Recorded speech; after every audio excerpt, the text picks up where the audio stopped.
제02화 장애인 대상 특화 콜택시 5월 말 선보인다. 타다가 금지되자 KT에서 운영하는 마카롱 택시가 급성장하게 되었다.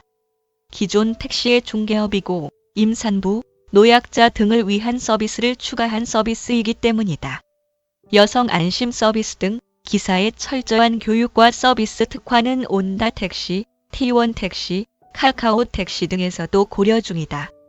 그런데 장애인을 대상으로 특화한 콜택시가 5월 말경에 선보일 계획이다. 여객 자동차 운수사업법 제34조에는 자동차 대여 사업자의 제대연화 운전자 알선은 금하고 있으나 장애인의 경우에는 예외로 하고 있다. 이는 일반 택시의 장애인 서비스뿐만 아니라 장애인용 타다의 사업까지 가능한 것이다. 우리 콜 시스템은 장애인, 노인 등 교통약자를 대상으로 하고 있다. 언제든지 예약이 가능하며 대기 시간도 일반 택시의 호출처럼 크게 필요하지 않다. 그리고 장애인 등의 안내나 에스코트 서비스도 추가하고 있다. 법인 택시와 개인 택시를 우선 가맹자로 하겠지만 앞으로는 밴이나 자가용까지도 특장차라는 명분을 살려 가능할 수 있다. 혹 이동 지원을 활동 지원 서비스까지 확대할지도 모르겠다. 당장은 아니지만 말이다. 우리고의 경우 장애인은 앱에서 회원 등록을 하고 차량 호출 시 소형, 중형, 대형, 모범 등 차량을 선택하면 주변에 차량이 얼마나 있는지 T맵을 통해 알 수 있다. 출발지와 목적지를 선택하면 호출된 차량 번호와 대기 시간을 알려준다. 현재 대기 중 차량이 몇 대인지도 알 수 있다. T1 택시는 목적지만 입력하면 되는 편리함이 있고 기사 인증제, 안심귀가, 반려동물 동승 등의 서비스가 있으며 화면을 음성으로도 읽어주어 시각장애인들도 이용하기 편리하다. 온다 택시는 목적지를 알리지 않고 주변의 차량을 보고 고객이 선택하는 방식이다. 기사가 고객을 선택하는 것이 아니다. 그러므로 승차 거부 없이 운행한다는 것이다.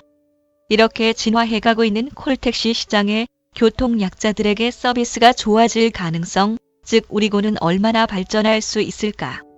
우리고를 운영하는 우리콜 시스템은 사회적 기업으로 전 사장은 장애인들이 대기 시간이 너무 긴 것에서 사업을 착안했다고 한다.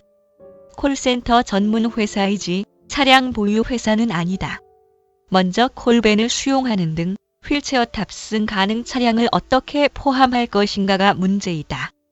다음으로 바우처 택시로 발전할 수 있는가이다. 다음으로는 전국으로 서비스가 확대될 수 있는가이다. 현재는 바우처 요금 혜택을 주는 것은 아니다. 단지 요금은 제대로 내지만 서비스는 필요한 경우에 이용할 것이다. 하지만 앞으로 바우처 택시로 발전하고자 노력할 것이다. 현재 지자체별로 각기 다른 바우처 콜택시 회사를 하나로 묶을 수도 있을 것이고 현재 바우처 택시를 흡수하거나 그들과 경쟁하여 신규 업체로 등록할 수도 있다. 물론 지자체와의 시스템이나 예산 등 당면 과제들은 있다. 하지만 장애인 입장에서는 많은 차량을 보유하고 있고 대기 시간이 짧아질 수 있고 바우처 혜택까지 주어진다면 마다할 이유가 없다. 그리고 앞으로 국토부나 지자체와 협의하여 서비스 지역을 확대한다면 인근 도시까지도 바우처 혜택을 누릴 수 있을 것이다. 적어도 추가 요금을 내는 일은 있어도 지역을 벗어났다고 서비스를 거부하지는 않을 것이다. 현재는 바우처 대상이 아닌 장애인을 대상으로 하고 있다. 요금은 저렴하지 않으니 이용자가 적을 수도 있다.